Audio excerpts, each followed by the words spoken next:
Bonjour à tous et bienvenue dans cette nouvelle vidéo.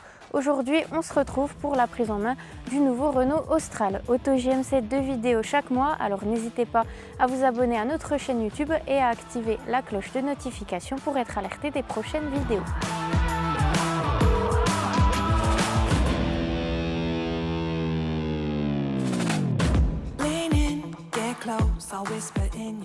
Donc ici on est sur un modèle full hybride e-tech de 200 chevaux en finition esprit alpine et en teinte blanc nacré satiné avec le toit noir étoile. Pour ce qui va être des éléments de restylage, ça sera plutôt sur l'extérieur. Alors si vous voulez plus de détails, je vous invite à aller visionner notre vidéo dédiée. Petit rappel des dimensions, on est sur 4,53 m de longueur, 1,83 m de largeur et 1,64 m de hauteur. Au niveau du coffre, on a une très belle capacité de 527 litres. On peut aller jusqu'à 657 litres si on fait coulisser la banquette arrière. Et puis si on la rabat, on peut carrément aller jusqu'à 1736 litres de chargement. On a aussi la roue de secours temporaire en option et le véhicule est aussi équipé du haillon main libre. À l'arrière du véhicule, on est très bien assis, on a pas mal d'espace tant au niveau des jambes que la tête. La banquette est coulissante.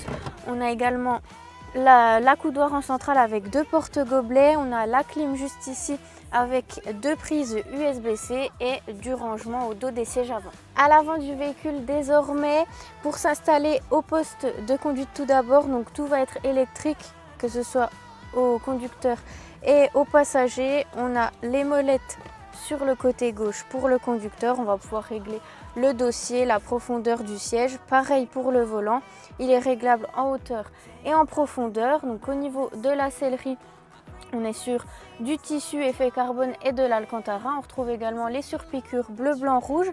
Les sièges avant sont chauffants et puis le siège conducteur est également massant. Au niveau du design de cet habitacle, on va retrouver de l'alcantara comme sur les sièges ici sur la planche de bord. On a également notre ambiance lumineuse à LED qui va être personnalisable et puis en option on a le système de haut-parleurs Harman Kardon. Au poste de conduite, on va retrouver notre volant en cuir qui est chauffant. On a pas mal de commandes sur la gauche pour gérer les aides à la conduite, donc limiteur, régulateur de vitesse. Sur la droite pour gérer le multimédia et on a ce bouton de raccourci du Multisense. On a nos palettes juste derrière, le commodo ici pour la boîte à vitesse et puis on va retrouver notre combiné numérique de 12,3 pouces ainsi que en console centrale ce grand pavé. Donc c'est le Renault Airlink de 12 pouces avec pas mal de fonctionnalités.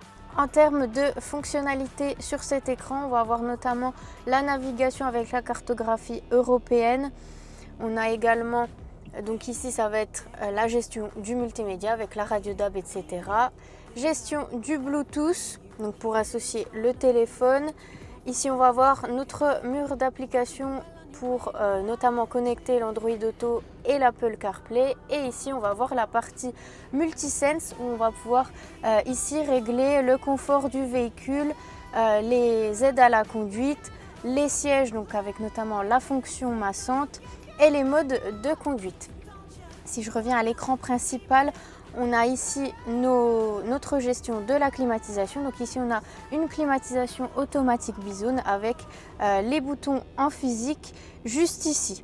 Juste ici, on a notre Start and Stop, donc le véhicule est équipé de l'accès et du démarrage main libre. Là, ça va être notre repose-poignet qui est coulissant avec la partie chargement du smartphone à induction, deux porte-gobelets ici ainsi que deux prises USB-C, une prise 12 volts et puis du rangement ici et également sous l'accoudoir. Et puis sur la partie gauche du volant, on va retrouver notre frein à main électrique avec le système auto hold et puis la désactivation des aides à la conduite personnalisées. Enfin, en termes d'aide à la conduite, le véhicule est équipé du pack parking 360, donc avec les caméras tout autour du véhicule pour l'aide au stationnement. On a également l'Active Driver Assist avec le régulateur de vitesse adaptatif intelligent et le centrage dans la voie. Et puis on a aussi donc limiteur de vitesse et puis la reconnaissance des panneaux de signalisation avec l'adaptation de la vitesse.